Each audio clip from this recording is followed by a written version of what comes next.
Bon après-midi. Nous avons le plaisir d'accueillir aujourd'hui Thomas.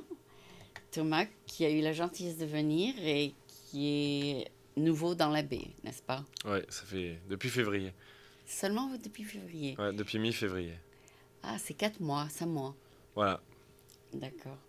Et Thomas est ici pour développer une start-up. voilà. Est-ce que cette start-up a déjà été développée un peu en France?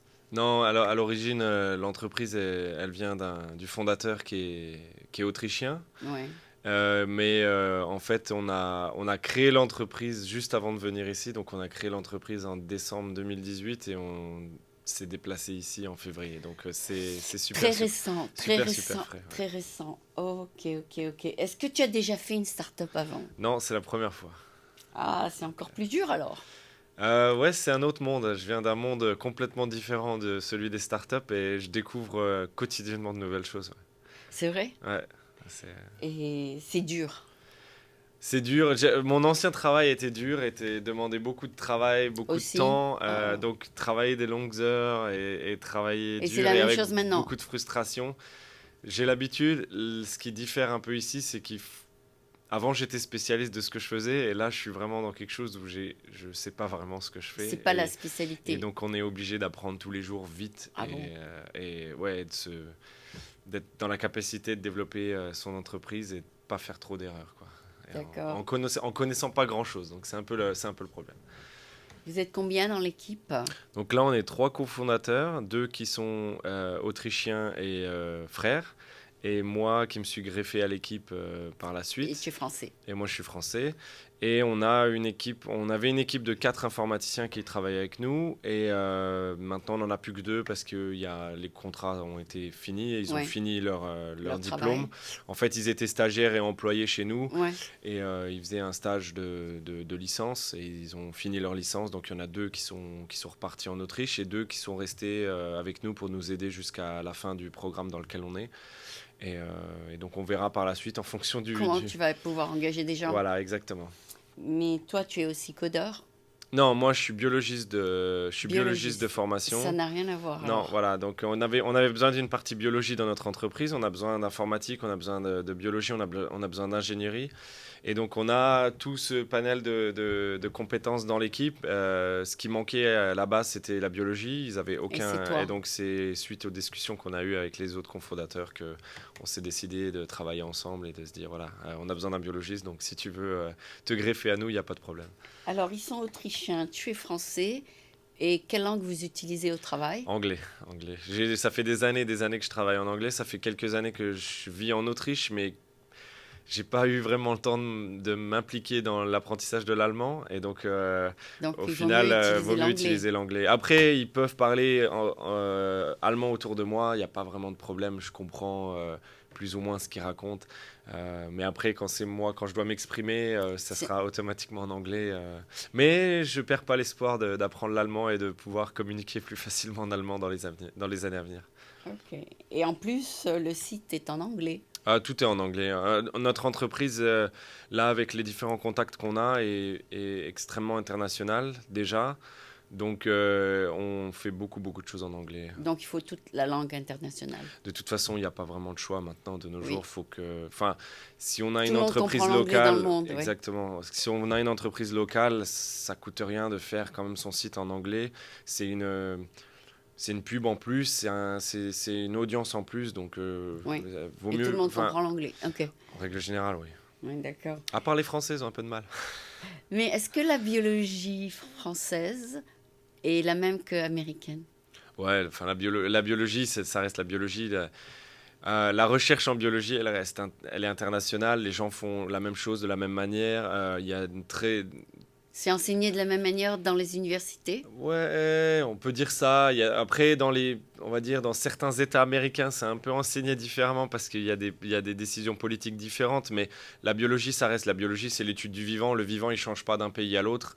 Donc les connaissances sont les mêmes. Après, l'apprentissage, il y a peut-être des petites différences, mais si je parle avec un chercheur américain, on va se comprendre. Si je parle avec un chercheur chinois, on va se comprendre. Pareil avec un japonais, avec quelqu'un d'Afrique, on va se comprendre parce C'est que la même c'est la chose. même chose. On utilise les mêmes techniques, on utilise les mêmes approches. On essaye d'être tous aussi rigoureux qu'on le peut. Donc, Quand tu dis que biologie, c'est l'étude de ce qui vit, tu parles le corps humain ou les plantes? tout. De la bactérie, la biologie, c'est tout, c'est l'étude du vivant. Donc, c'est le corps humain, c'est les plantes, c'est les bactéries, c'est les champignons, Et c'est les animaux. c'est les animaux, c'est tout. C'est tout ce qui vit. Donc, mais tu les étudies séparément. Voilà, moi j'ai passé des années de recherche sur un organisme modèle, comme on dit, particulier, et d'autres chercheurs vont travailler sur un autre organisme modèle. Certains vont étudier des pathologies humaines. J'ai beaucoup d'amis qui travaillent sur les plantes. J'ai des amis qui font de la bactériologie, donc l'étude des virus aussi. Enfin, la biologie, c'est l'étude du vivant de manière générale, donc ça englobe tout, quoi. L'écologie, tout est englobé dans la biologie. Et après, chacun est spécialiste dans son domaine. Ok, mais ta compagnie se spécialise où? Nous, c'est aquaculture. Donc, c'est poissons, c'est crustacés. L'entreprise essaye de créer un nouveau système, on va dire un système durable d'aquaculture Ouais. qui s'autosuffit et qui est basé sur des containers de 40 pieds pour pouvoir Pour développer les poissons? voilà, pour le grossissement des poissons et pour pouvoir apporter de la protéine dans des endroits où on ne peut pas faire d'agriculture. Ah, Donc, d'accord. on a des discussions avec des régions désertiques comme Dubaï, on a des discussions avec des régions très urbaines comme Singapour, où ils n'ont pas la place, où ils n'ont pas le climat pour faire de l'agriculture traditionnelle, mais on pense qu'avec le système qu'on développe, on peut apporter cette solution. Donc au final, on apporte à ces pays une solution pour avoir de la nourriture sans être dépendant de l'importation et pourquoi pas à long terme devenir exporteur de nourriture. Mais c'est des vrais poissons. C'était 100% bio, 100% vrai. D'accord, c'est pas comme les compagnies qui font de la fausse viande. Non, c'est complètement différent. Là, l'histoire, en fait, c'est on essaye de recréer un écosystème naturel. Donc, par exemple, si on prend un lac, il y a un écosystème dans un lac. Il y a, par exemple, des algues qui vont se développer, qui vont être la nourriture pour du plancton. Et ce plancton est utilisé après par les poissons comme une source de nourriture. Nous, ce qu'on fait, en fait, c'est qu'on prend chacun des éléments de l'écosystème et on le met dans des containers différents pour pouvoir optimiser chaque élément de l'écosystème et avoir une productivité maximale. Et donc, en fait... c'est ça ton travail. Voilà, on utilise la nature, c'est juste qu'on la compartimente pour la rendre plus productive, parce que dans un écosystème, il y a des saisons, des fois il fait plus froid, il fait plus chaud. Ouais. Donc, il y a des variations au niveau du vivant. Alors, tu fais ça aussi. Alors que nous, dans notre système, on essaye de stabiliser ça et d'avoir le moment où l'écosystème est le plus productif tout au long. Et tu testes ça dans ton labo? Donc là, au laboratoire, ici à San Francisco, c'était la preuve de concept. Oui. Donc on a fait un prototype. Le laboratoire dans lequel on était, c'était essentiellement pour développer nos algues, développer notre plancton séparément. Et maintenant, c'est fait. Voilà, et maintenant l'idée, c'est d'avoir tout ensemble. On a un prototype qui fait 2 mètres sur 2 mètres 50, où tout est ensemble, tout fonctionne ensemble. C'est aussi contrôlé par ordinateur. L'idée, ce prototype, c'est de montrer aux gens le rationnel derrière ce qu'on veut faire. Et par la suite, pour les gens, de pouvoir se projeter, de voir, OK, c'est un petit prototype de 2 mètres sur 2 mètres 50, mais je peux imaginer ça dans un container de 40 pieds. Donc, c'est un peu l'idée qu'on avait derrière le développement. Donc, d'abord, tu fais les tests sur un petit container. Voilà, et après, l'idée, là, c'est qu'on lève les fonds pour notre entreprise. Et si on lève les fonds, l'idée, c'est de passer directement en container de 40 pieds ou en plus grand volume pour pouvoir tester la faisabilité du projet et voir comment on peut maintenir l'écosystème et est-ce qu'on peut avoir un système productif. Et pour un grand conteneur, tu peux nourrir combien de gens? Ça, c'est ce qu'on doit étudier, évaluer. En termes de gens, c'est difficile à dire parce que d'un pays à l'autre, la consommation de crustacés, de poissons est différente. On sait que, par exemple, on va se diriger en premier lieu vers la crevette parce que c'est un animal où on peut faire de l'argent assez rapidement, donc on peut avoir un système assez profitable assez rapidement.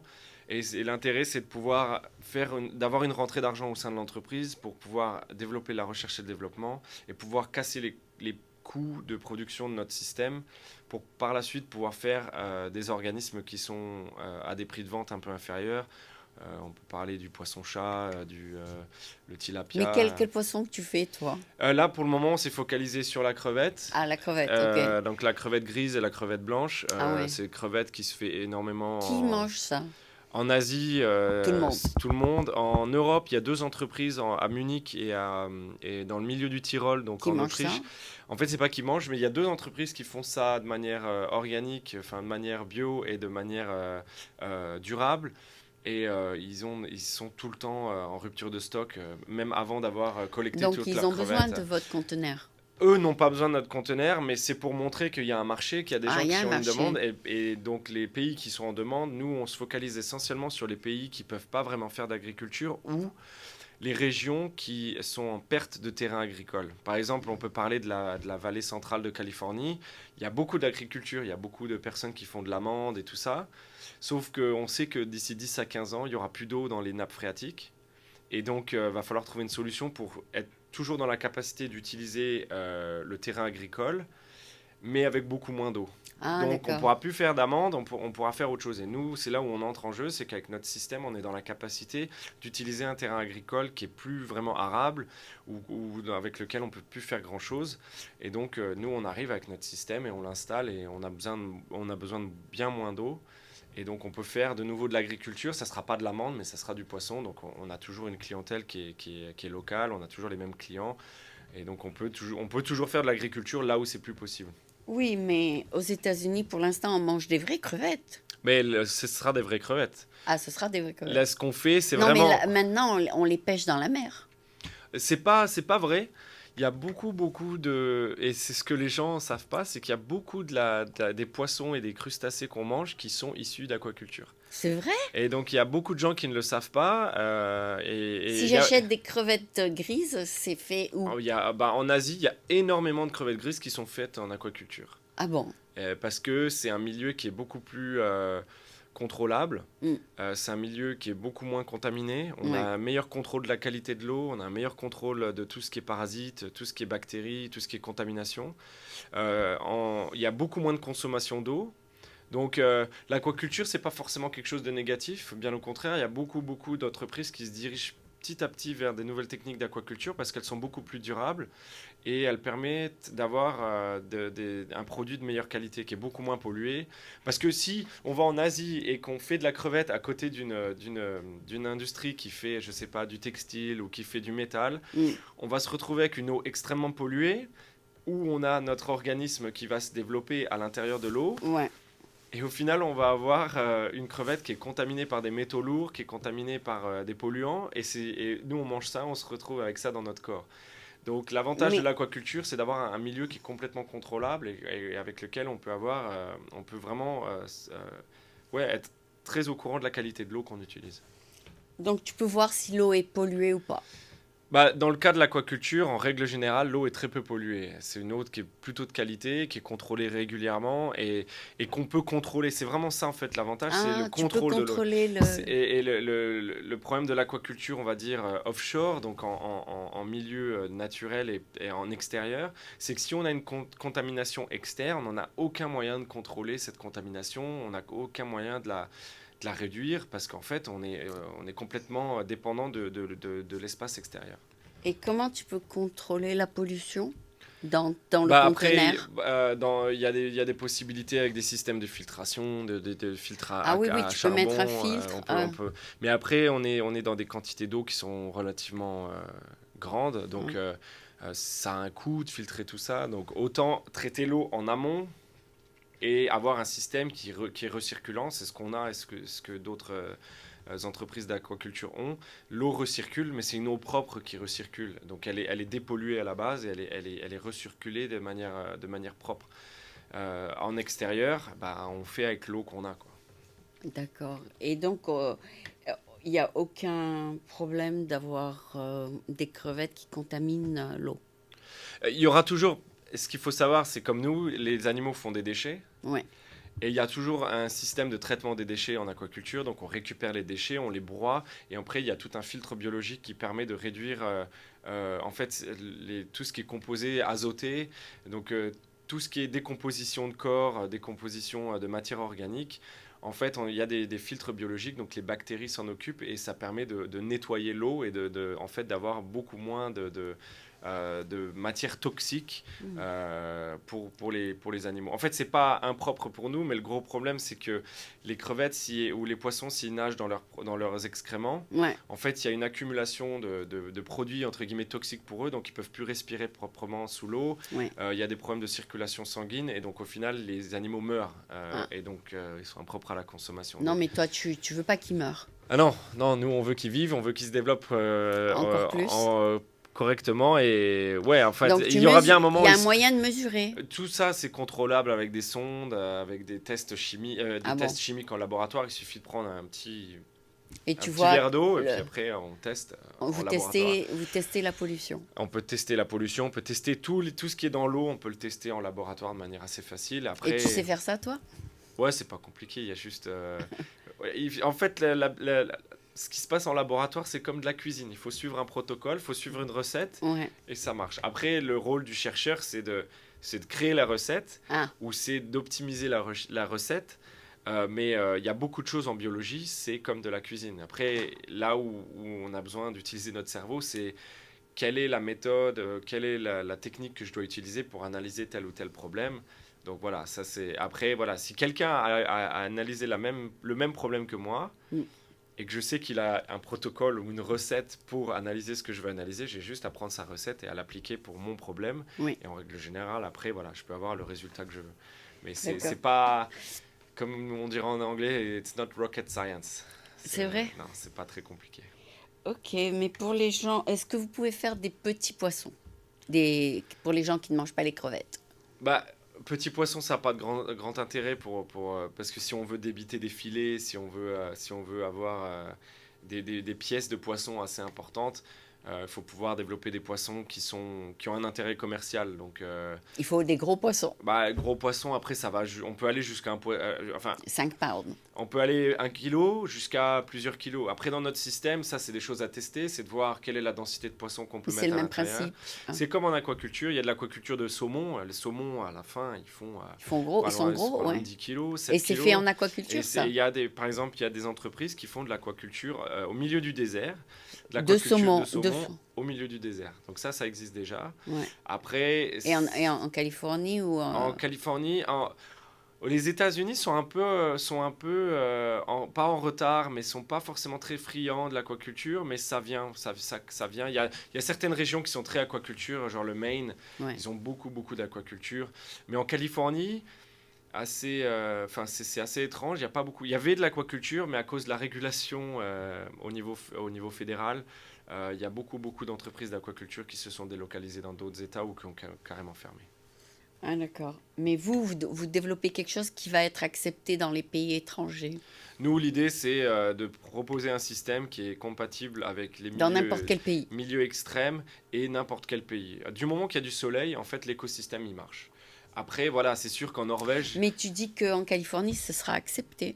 Bah, en Californie, ça peut l'être. Après, ça dépend aussi des espèces de poissons qu'on utilise, mais ça c'est des discussions à avoir au sein des institutions californiennes, savoir voilà, on est dans un milieu clos, est-ce que on peut faire du tilapia? Oui, non, parce que par exemple le tilapia c'est pas une espèce qui est autorisée en Californie parce que c'est une espèce invasive, donc le problème de ces espèces c'est que si elles s'échappent de notre système, en théorie elles pourraient pas, mais si elles s'échappent de notre système, c'est des espèces qui peuvent complètement perturber l'écosystème naturel de la Californie, donc c'est pour ça qu'il y a des régulations qui sont assez importantes et stringentes. Oui, ça doit être en accord avec l'écosystème en général. Voilà, en règle générale, pourquoi un organisme n'est pas accepté dans un État, c'est parce la peut manière faire une dont disruption. Voilà, exactement. Il peut y avoir un problème par la suite d'avoir cette espèce qui prend le dessus sur d'autres espèces au sein de l'écosystème. Ça s'est passé, par exemple, je crois, je dis peut-être une bêtise, mais il y a eu une bataille entre les écureuils roux et les écureuils gris. Les écureuils gris sont plus robustes et se reproduisent Et plus on facilement. survit, et on Et donc, au survit. final, ils ont été introduits dans des écosystèmes où il y avait des écureuils roux. Et maintenant, c'est très difficile dans certaines régions de trouver des écureuils roux parce que Ah, il y a il y a trop eu de une gris. compétition entre les deux et les écureuils gris ont pris le dessus. Donc, Ah, d'accord, c'est pour ça d'accord.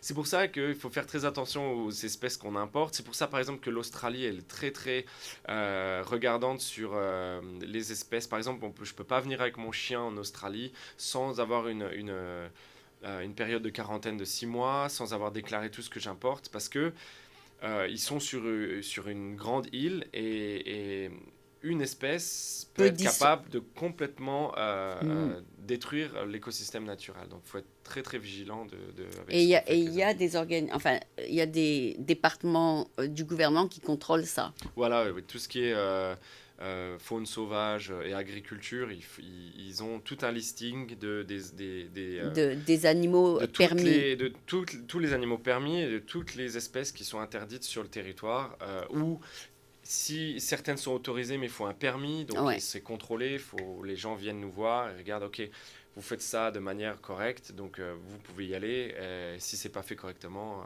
on arrête. Oui. Et si plus de gens consomment des crevettes euh, grises que des crevettes roses, il y aura un déséquilibre aussi. Bah, dans notre système, non, parce qu'on est en système clos, on est en container, donc au final, on fait ce que le client veut.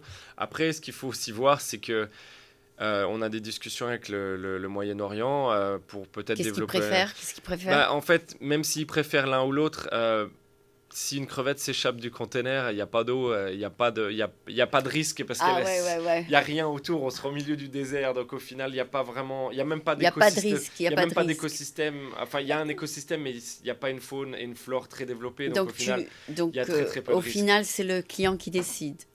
Oui, après nous, c'est aussi, ça sera aussi dépendant de la recherche et du développement qu'on fait au sein de notre entreprise et des espèces qui sont le plus compatibles avec notre système. Mais pour le moment, voilà, une des orientations qu'on a, c'est la crevette pour pouvoir être euh, Et puis, compétitif assez rapidement. et puis c'est plus facile à tester qu'un poisson.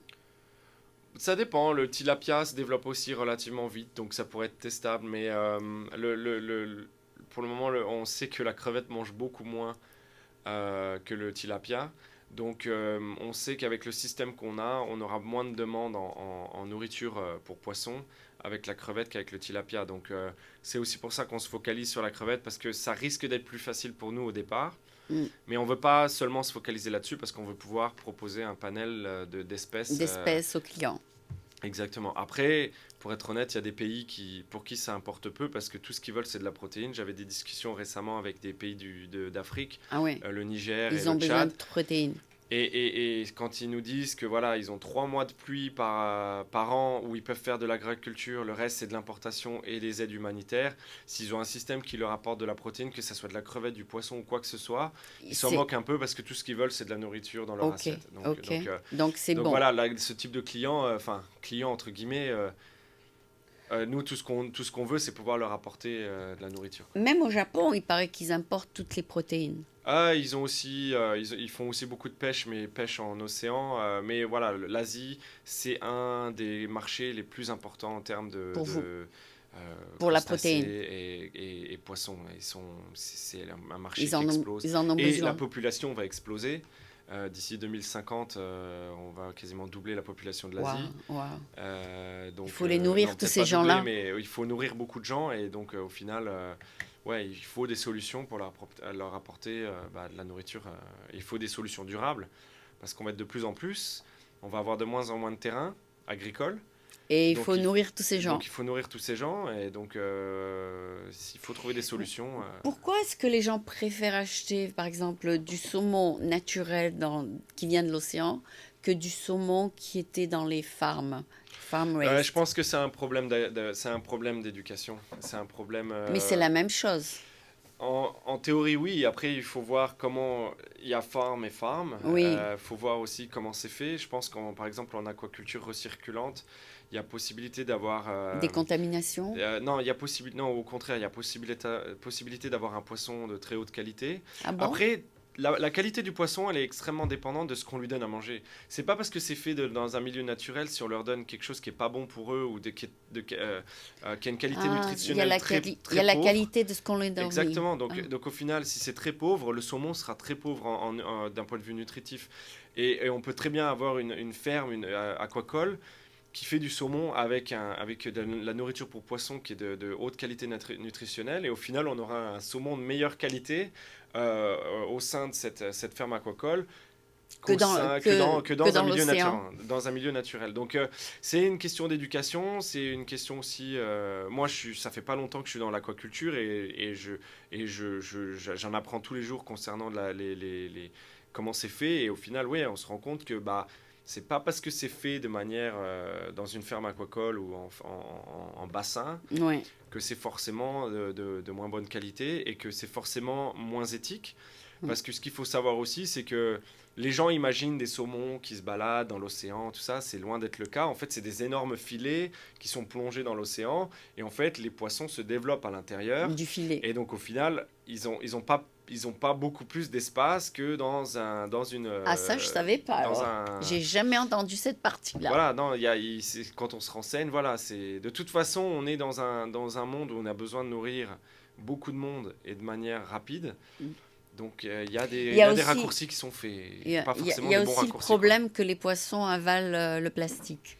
Alors ça c'est un gros problème. Nous, notre avantage, c'est qu'il n'y aura pas de plastique. Très peu de plastique. Il n'y en aura même pas du tout. Et dans les fermes aquacoles, en règle générale, il n'y en a pas du tout non plus. Okay. Le microplastique, il y a un débat au sein de la communauté scientifique. Est-ce que ça pose problème pour l'humain ou non ? Il y a encore de la recherche à faire de ce côté-là, mais ça reste quelque chose... D'un point de vue toxicité pour l'humain, il y a encore débat.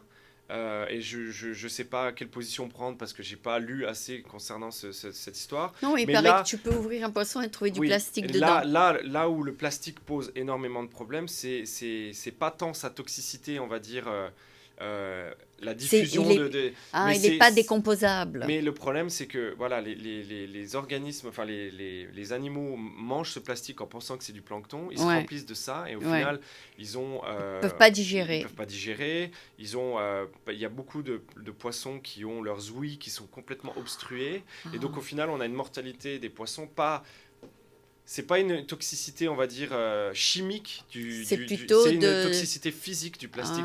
C'est des tout petites particules qui vont se coincer partout. C'est comme si je respirais des particules et qui me remplissent les poumons et je suis plus dans la capacité de respirer. Ouais. Donc c'est ça le gros problème du plastique, c'est tout cet impact.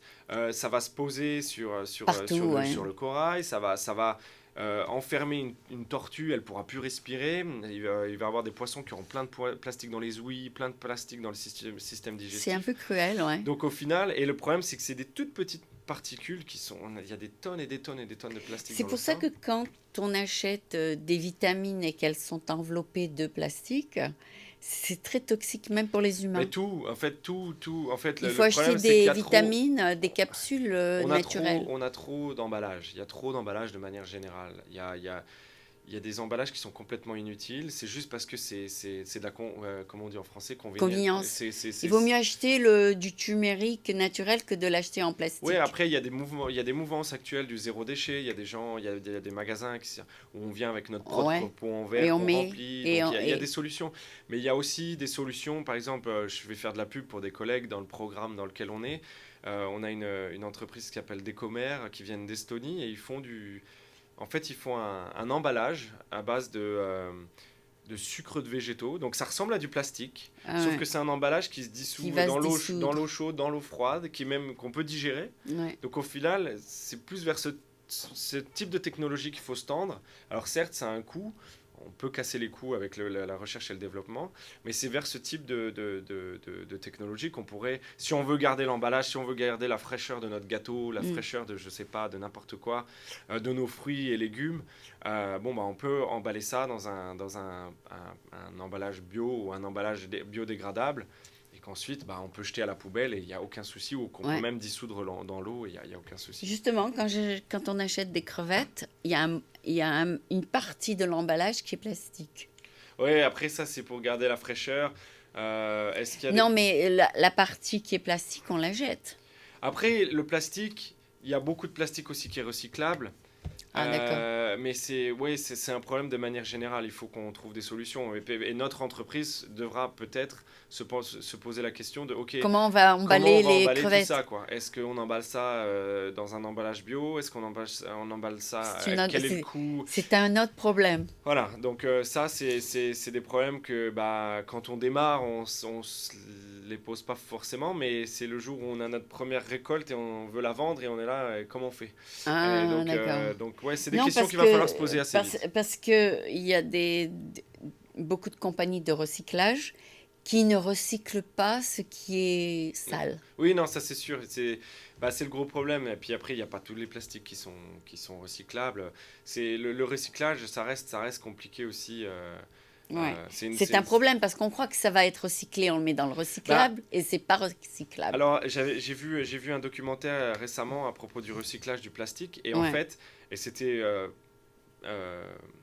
orienté vers les États-Unis, mais en gros, le message c'était si vous savez pas où mettre vos Vos déchets, déchets. mettez-les dans la poubelle générale. Ah, d'accord. Parce que au final, Ça va finir là-bas. bah non, mais en fait, le problème c'est que ça a beaucoup moins d'impact. Si on met quelque chose de mauvais dans la bonne poubelle, Ah, ouais. au final, il y a beaucoup de choses dans cette poubelle qui seront pas recyclables. Voilà. Donc, vaut mieux mettre ça dans dans la poubelle Directement dans la générale poubelle. Voilà. et ça sera recyclé par la suite. Ouais. Et en gros, c'est ça, c'est la rule of thumb, c'est Ouais. si vous savez pas où mettre, ouais. mettez dans la poubelle générale, Voilà, ça a c'est beaucoup moins d'impact que ah tiens, je jette ça dans compost ou dans Yeah. compostable Ouais, ou ouais. dans plastique, mais au final le plastique est contaminé, il n'est pas recyclable, mais il y a du liquide dessus et ça contamine le reste. Donc au Ouais, final, c'est ce que j'ai lu. on se retrouve avec une poubelle qui est pas recyclable, alors que si ça avait été mis ailleurs, peut-être qu'il y a une partie beaucoup plus qui aurait été recyclable. Oui, c'est ce que San Francisco a dit. Ils ont dit, vous mettez tout dans le recyclage, mais il y a pas beaucoup dans votre bin qui est recyclable. Oui, c'est ça, c'est le problème. C'est donc vaut mieux se focaliser sur la poubelle générale et avoir un recyclage derrière qui est Ouais. fait par les entreprises de recyclage.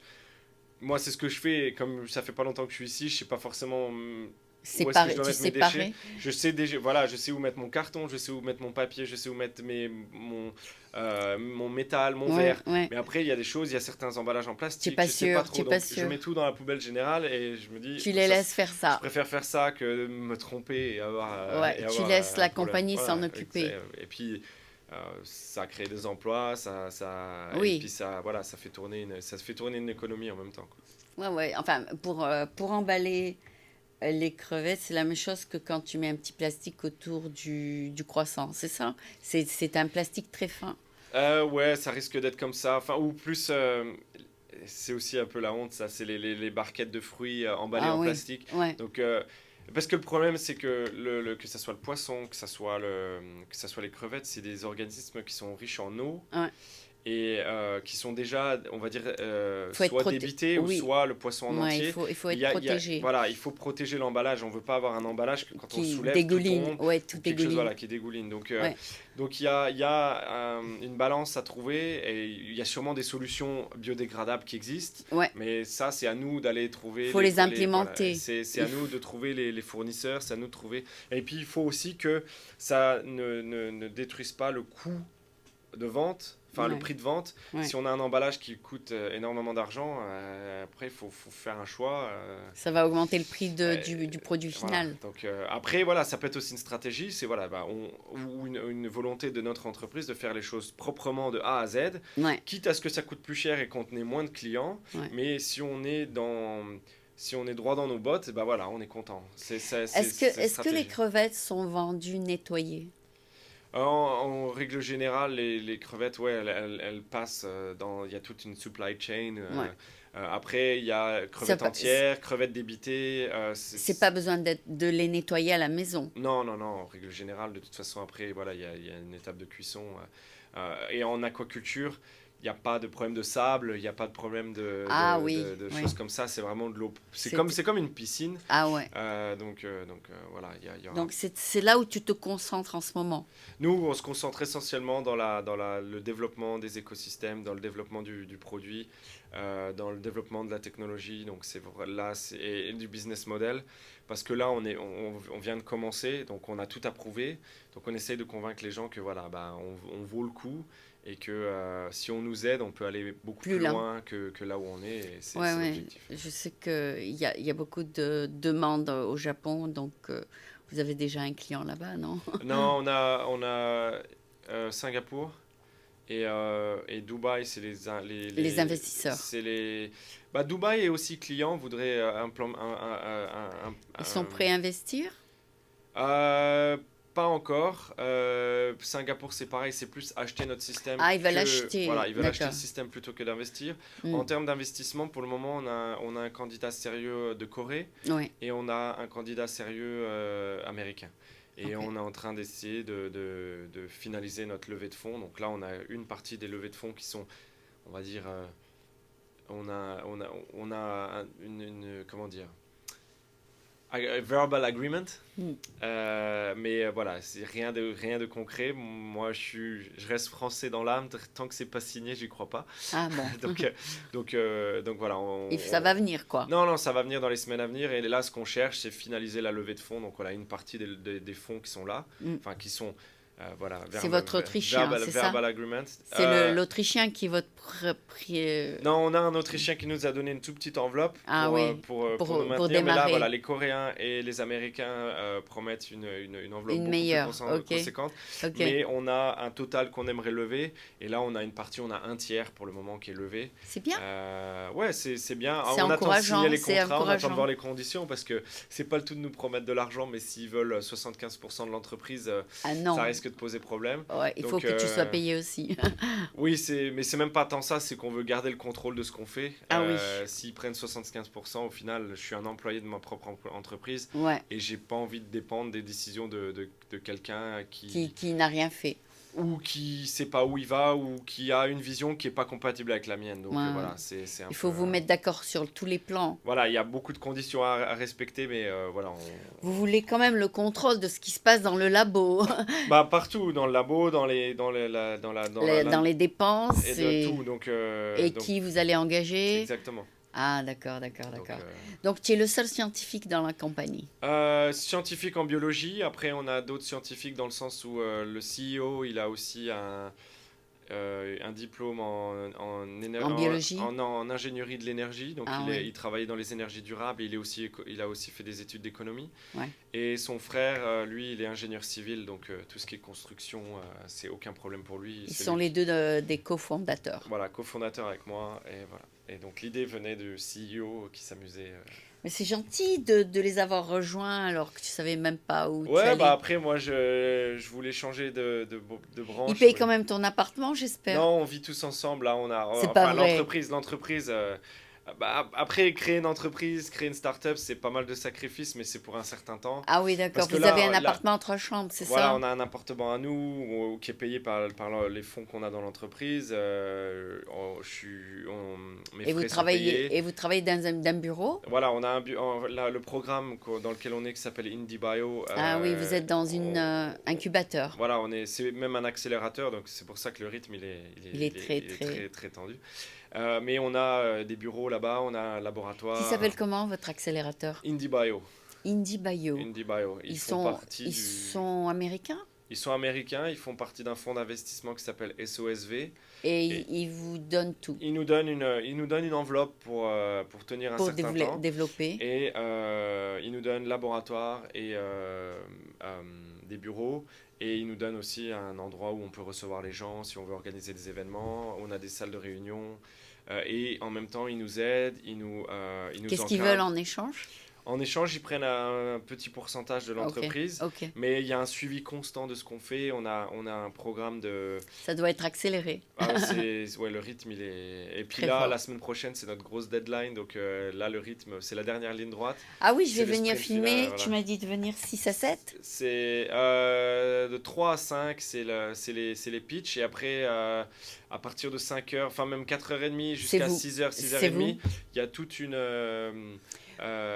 Tout le Herbst Theater, il y a toutes les entreprises qui seront là, qui présentent leurs travaux à tout le Donc, monde. il ne sera pas que toi. Non, non, il y aura 11 entreprises, les 11 entreprises du programme qui présentent leurs travaux, qui vont discuter avec les investisseurs, qui vont discuter avec la presse, qui vont discuter aussi avec les gens qui sont juste là par intérêt. Ah, ça va être très Donc, varié alors, pas que voilà. toi. Non, il y aura du thérapeutique, il y aura ce que j'ai dit là, des biopackaging, il y aura des... Tu risques de te faire prendre par une autre compagnie.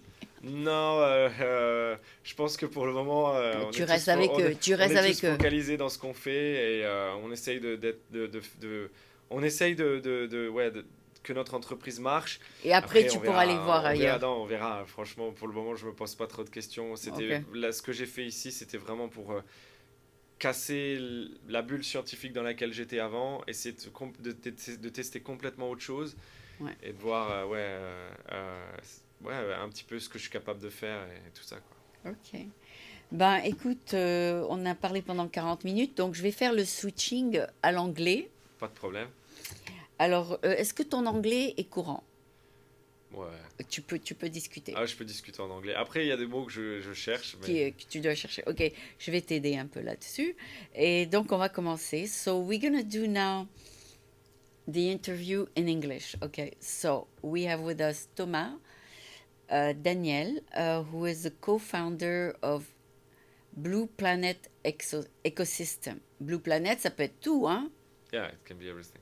Mais c'est blue parce que c'est l'eau, Yeah, it's Blue Planet for the for the fish. oceans and I mean, this is the way we call our planet, right? It's the Yeah, Blue Planet. the blue planet. So it's like, and because we are using natural ecosystems, we add the ecosystems in the Okay, okay. So our blue planet, you're gonna focalize on one part of the blue planet, correct? Yes, Which I'm, is, I'm doing the biology. I'm taking care of all the biology part of the company. But you're not concentrating on any species, only on fishes. Yeah, we do fish and shrimp. I mean, seafood in general Yeah. is what we're trying Yeah. to do. Yeah. And so, yeah, we are focusing on shrimp first. Yeah. But the long-term focus is to try to have as many species as we can in our system. Oh, really? Really? Yeah. You're gonna develop other species Yeah, after? that's. I mean, there are in the technology we are using, you can already do a lot of species. Yeah. But we are doing it a different way. So we want to focus first on something that is maybe easier and faster to grow. Yeah. But then later on, we can adapt all the species that are already existing in other aquaculture systems and try in ours. Okay, so let's say you start with the shrimp, like you said. Yeah. How many pounds of shrimp can you produce a month? So that's the thing. That's pretty tough question because for now we are in a small scale prototype. Oh, so, okay. How we- many pounds of shrimp can you produce now? Yeah, we didn't have time to do these experiments yet. So that's what we are That's planning. next. That's really what we are planning next. I mean, we have estimations. Yeah. We took scientific publications and Yeah. we know with the ecosystem that we're gonna use, the different steps and how many shrimps and we can grow. But these are estimations. So the thing is, you can always claim anything with estimations, but if you don't do the experiments, you don't know. So the thing is, for now, we have a prototype, a small prototype to show to people what we want to do. But the next step is really like, let's do it full scale. Let's try it like the way we really want to do. And let's really try to see if these estimations are right or wrong, or if we can be even better than these estimations. So that's the idea we have behind. So I could give an answer, but I don't want to give a wrong answer. So basically, I'm waiting to have the results from the experiments, and then I can answer you again and tell you like this is the amount of shrimp we can do per month. Right now, you don't know. Right now, it's a tough question to answer. Yeah, yeah. You need to test more. Yeah, exactly. Okay. Okay, but it has to be productive. Yeah, exactly. I mean the prediction we have. It's are not just for fun. It has to produce exactly. something. Yeah,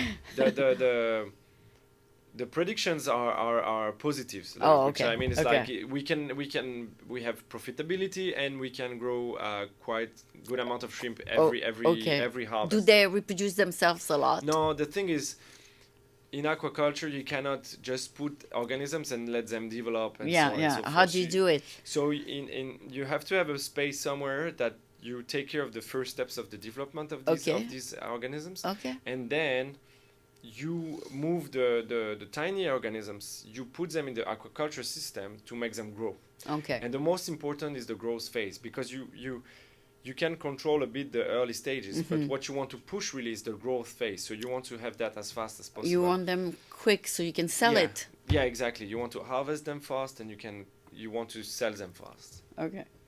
So to raise shrimp, it's like to raise plants because they don't feel anything, do they?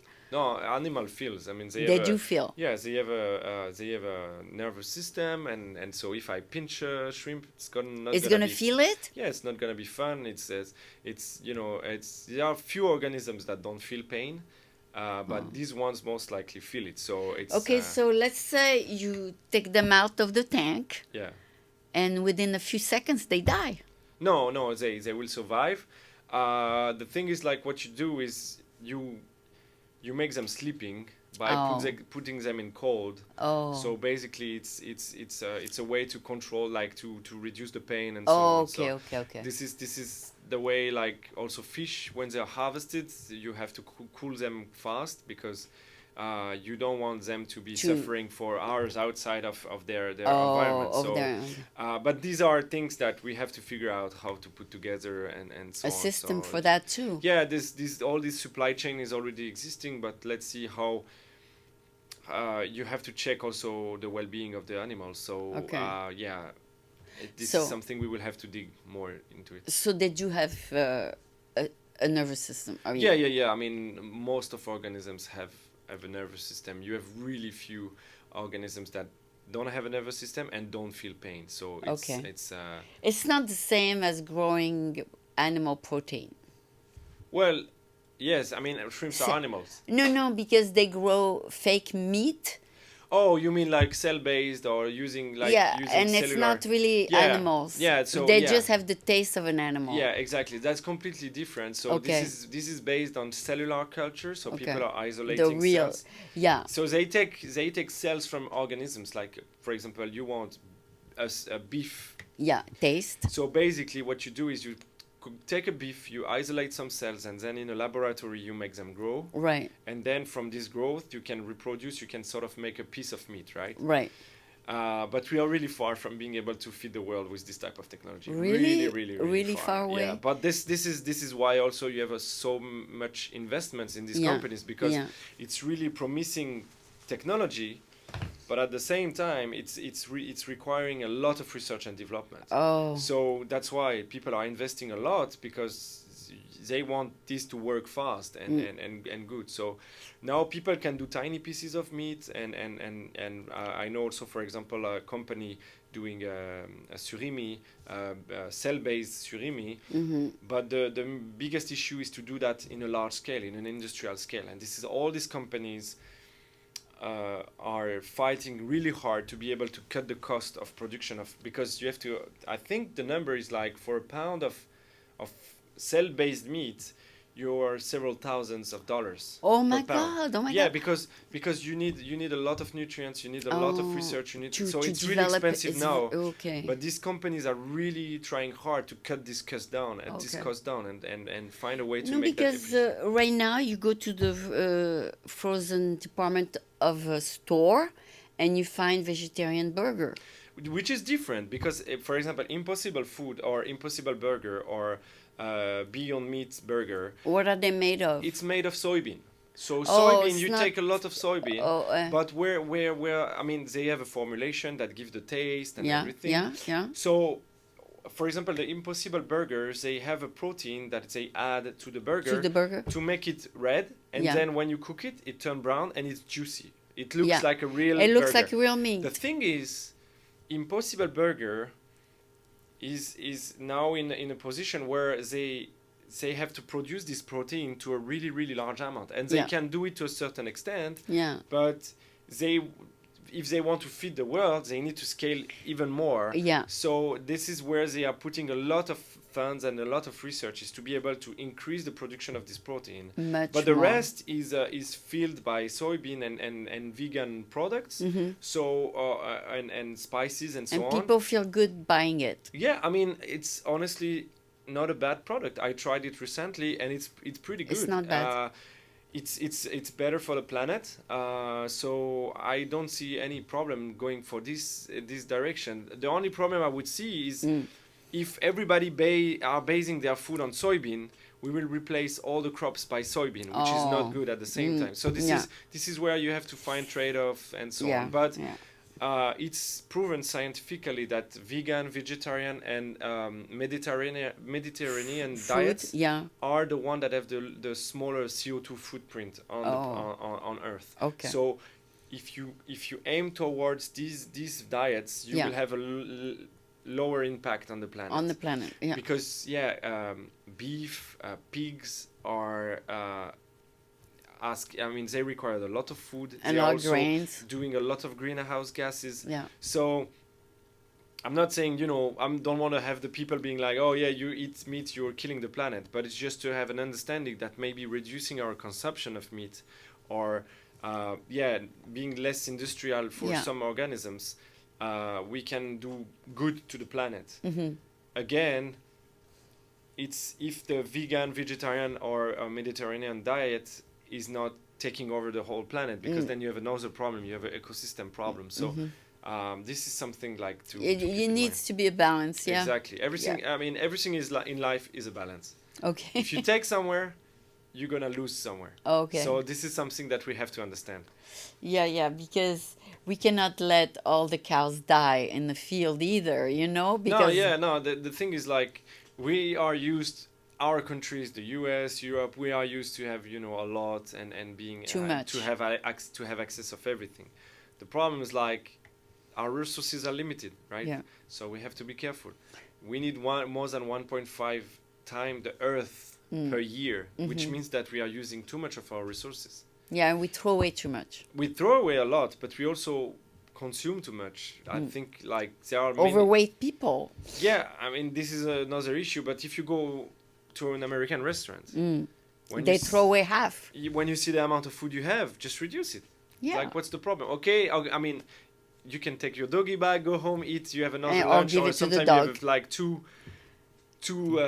meals with the leftovers. But what if you don't have a dog? That's the problem. No. But I mean, the doggy bag, I call it like that. This is the way. I mean, doggy bag is you take it at home like. But it's good if you have a dog. But if you don't have a dog, most people throw it away. No, what I mean is like the leftovers of your meal, you take it home. I understand, but most people end up leaving it in the fridge forever. Yeah. Until they throw it away. Yeah, that's the thing. This is a problem. So that's the general way, the way we consume might have to be rethinking in a way. And at the same. No, because in my house, my kids put stuff in the doggy bag, like you said. Yeah. But they never eat it. Yeah. So I end up throwing it away. I throw it away. Yeah, no,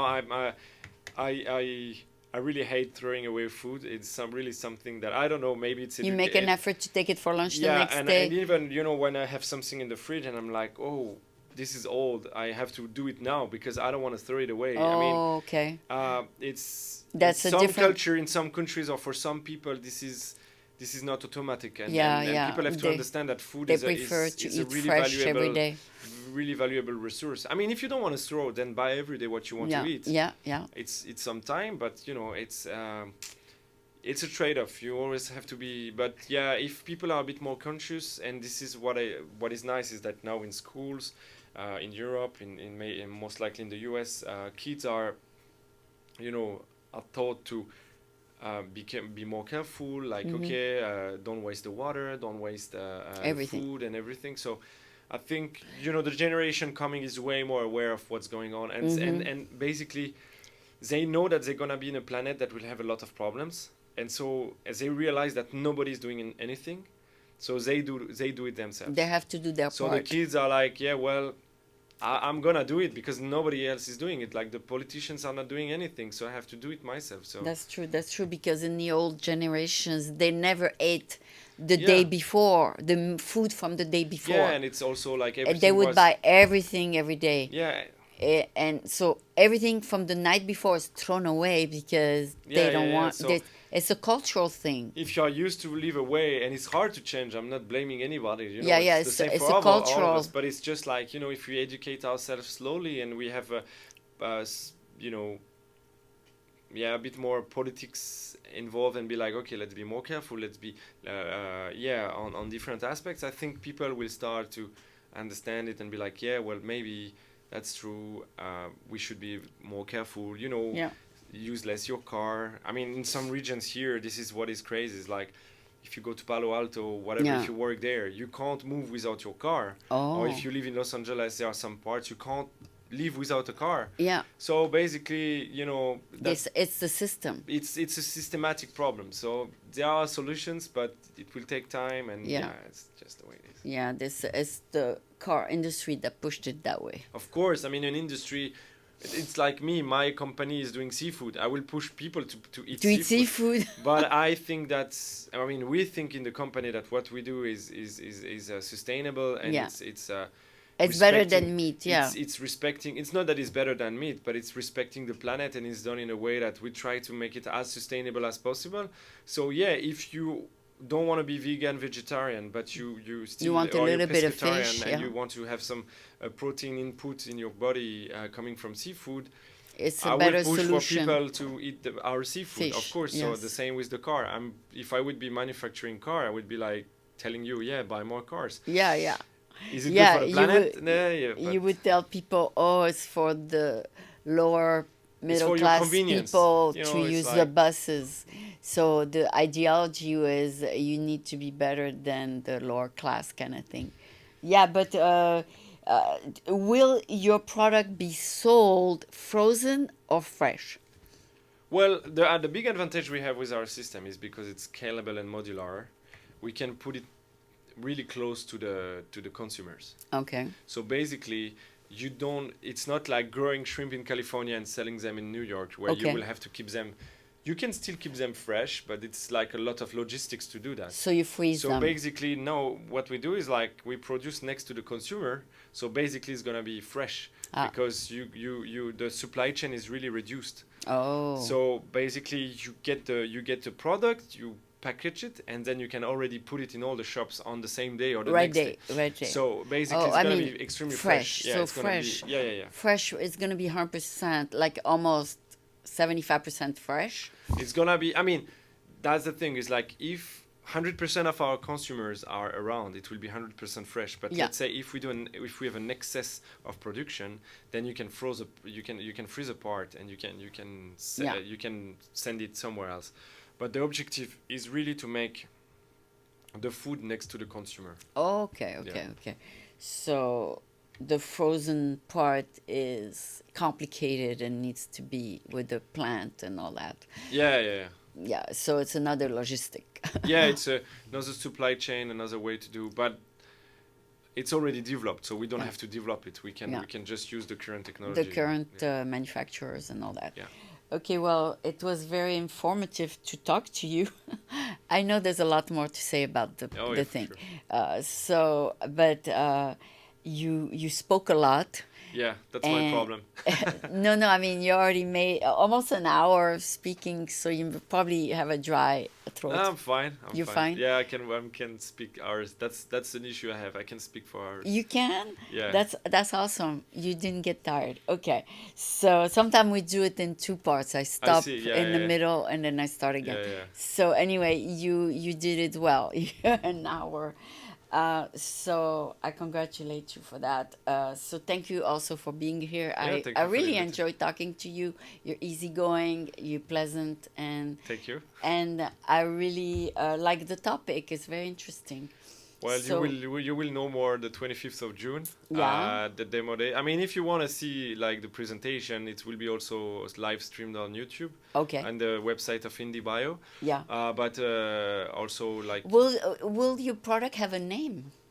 So not yet. Yeah, the containers we are doing is called Lara because it's land-based automated recirculating aquaculture. Yeah. But then the product we'll see. I mean, these are shrimps, and depends who are the customers. Because if we do production of seafood for consumers, then you have to market it. Yeah. If we do seafood for people, for retailers or whatever, they have to do their own marketing. We just provide. So this is something for now. We focus on developing our technology. Then you've come up and with the once name. we will have a first product, we will think about maybe having a name or something like this. Okay. But the name behind the company is this for the It's moment. Blue Planet Ecosystems, yes. Okay, so thank you so much. I really learned a lot. Thank you so much. Thank you.